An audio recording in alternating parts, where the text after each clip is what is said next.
Kādai turpmāk jābūt NATO kolektīvajai aizsardzībai? Kādu lomu tajā pildītu Eiropa, kādu ASV un kā, ierobežojot agresoru Krieviju, garantēt ilgtermiņa drošību Ukrainai?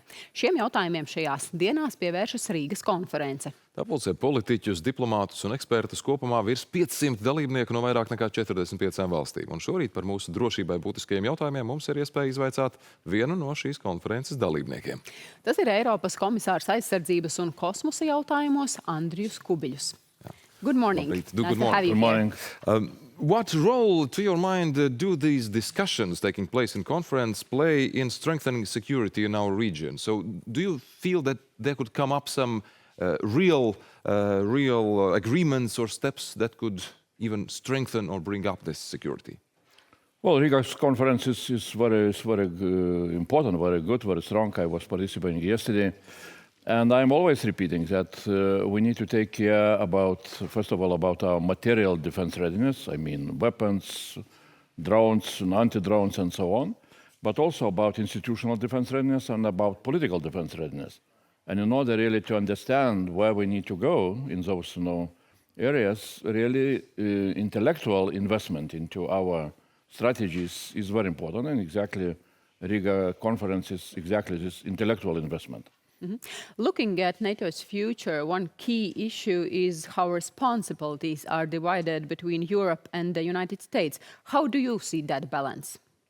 Well, first of all, as European Union, as Commission, we are ready to support what NATO is deciding in terms of military defense plans, in terms of capability targets.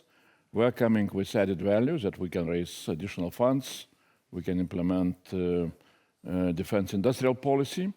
That is, in our relations with NATO. With United States, of course, we need to listen what United States are asking to do us, that we need to take more responsibility on European defense on our shoulders. I think that this is a rational request. And of course, we need to prepare ourselves that the United States in longer term can shift more and more of their resources to Indo-Pacific to mitigate rising Chinese military power. And it means that we need to invest in order to replace those resources which Americans now have on the European continent. And it would be good for us to have clear agreement with the United States how it will go on. You mentioned just investments, about these strategic investments. This is one of the topics at the conference as well. Where will they come from, to your mind? This is private sector, this is overseas, like transatlantic partnership, maybe national countries as well. What these investments are about? Well, investments into defense, first of all, comes from national defense spending. And if to compare, for example, next budgetary period of European Union from 2028 till 2035, member states pledged that till 2035 they will increase their defense spending up to 3.5%. So if during that period of time, 28-35, member states will spend in average around of 3%. So during that 7 years period, it will be around of 4.2 trillion euros to be spent by member states for defense. In European budget, in so-called multi-annual financial framework, at the same period, we shall have around 50 or 60 billion euros for defense. So the difference is something like almost 80 times more national defense spending will invest into defense. Of course, industries are looking also for investments for financial resources from European Investment Bank, from other financial institutions, but in general, defense is funded by national defense spending. Mm-hmm.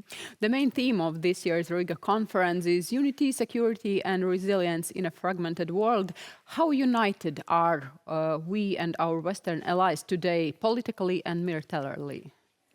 Well, we can see that understanding about threats, about the challenges which are created by aggressive Russian politics and policies, that understanding is spreading through all the European Union.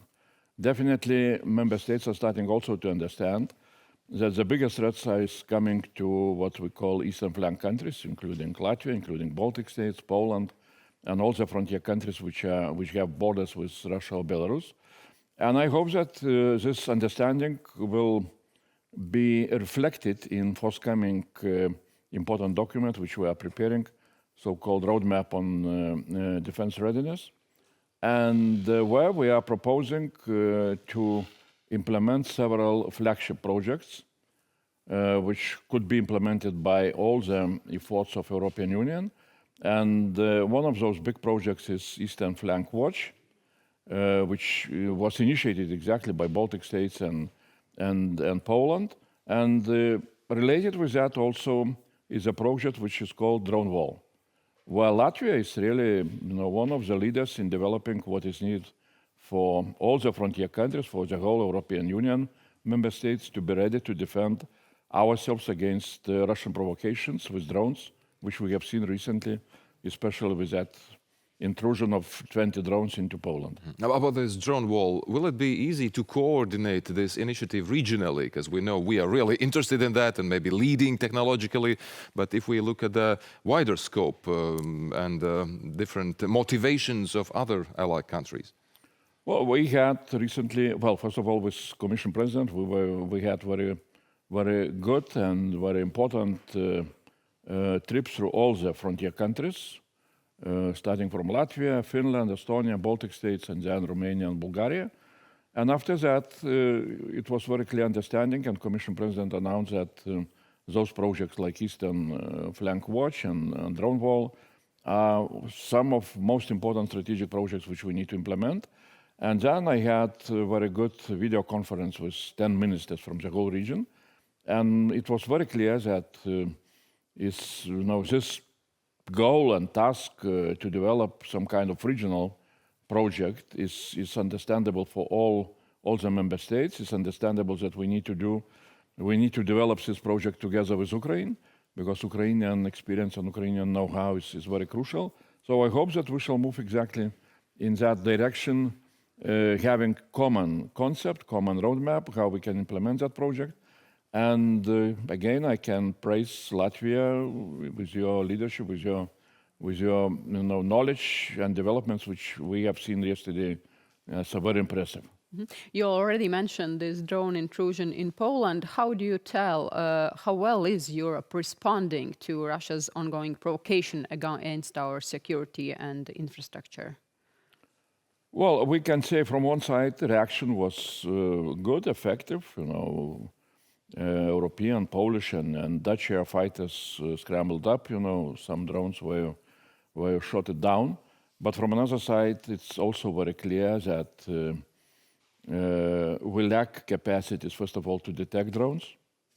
The radars which we have are good, to see and to detect aircrafts or missiles, but drones are very small. Drones are flying very low, and then really we need to develop totally different radar system, including acoustic sensors. Well, again, Latvia is here front runner among all the NATO member states. And second, we need to develop cost-effective means to destroy drones.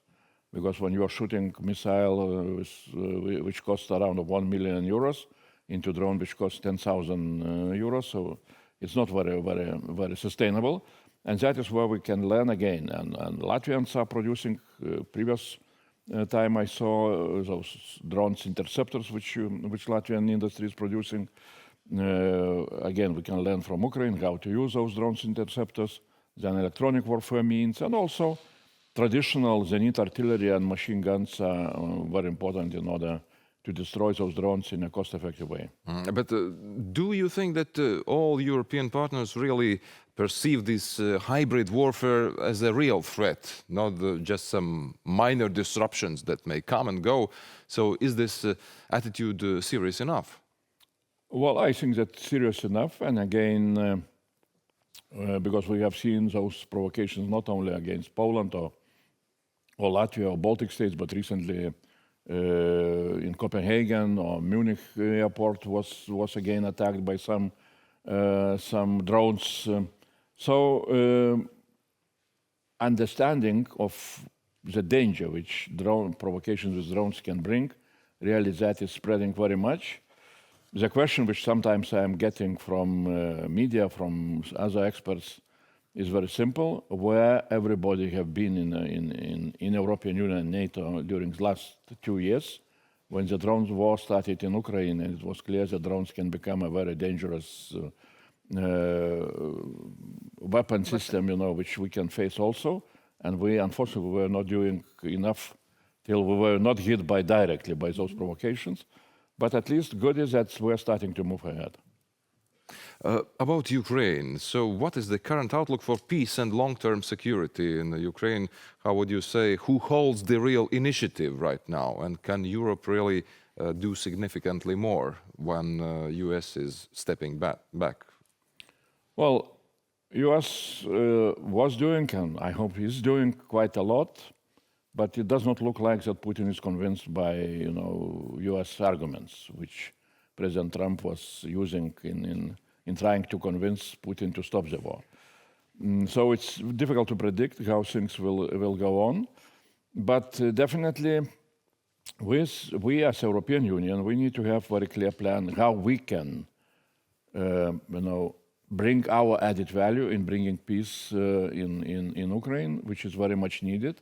We should not wait when peace will be brought by Trump or somebody else.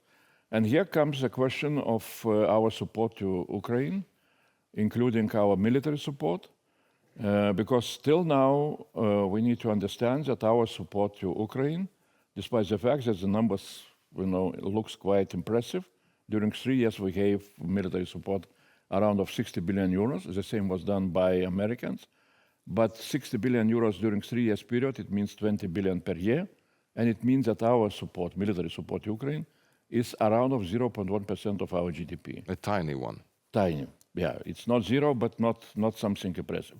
We're ready to invest into our defense 3.5% as we promised to NATO, but to Ukrainian defense we're giving only 0.1. So that is why I hope that the proposals which Commission President again announced, that Russian frozen assets should be used as a background, as a basis for so-called reparation loan to Ukraine, which means 140 billion euros to be given to Ukraine immediately. That can be an argument, not only support for Ukraine, but also an argument which can maybe convince Putin that he will not achieve anything in Ukraine, that our support to Ukraine really is strong, is big, and Ukraine is really developing its own defense industry in a very rapid way and very effective way. And now Ukraine is able to use new, cruise missiles, Flamingo, deep strike capabilities. So that is maybe can be a way how peace can be achieved in Ukraine. And finally, at the end of our conversation, you are not only defense, but also Commissioner for Space, as we know. Early this summer, Forbes raised the concerns that Russia might stage a nuclear sabotage in orbit, potentially disrupting US and European satellites. How much of our security on Earth is really now, at this time, protected in space? Do we look up enough when thinking about our daily routines? Definitely, space is very important element in the whole defense system, because intelligence data, navigation systems like Galileo are crucial for our daily life, but also for our, a lot of new weapon systems, including drones. So that is what we need to see, and that is why we're ready to develop new satellite systems in order to have what we can call European Starlink, with secure satellite communication, also, as I said, intelligence data, with so-called Earth observation governmental system, and that is for what we call space for defense. Another side of the same coin is defense of space, because definitely we can foresee that the threats to our systems, which are crucial for our daily life, threats are becoming more and more visible. And that is why really we need to develop the systems, first of all, to have a surveillance systems to see what can happen in space and what our adversaries are planning to do. And then to have instruments or means how we can deter or how we can defend our systems against any possible aggression or attack. And that is definitely those concerns which you have said before, which you mentioned, really are real concerns. Many duties on earth as well as above us, and thank you very much for coming for Thank you. interview this morning. Thanks a lot. Have a really nice day. Paldies. Thank you. Paldies.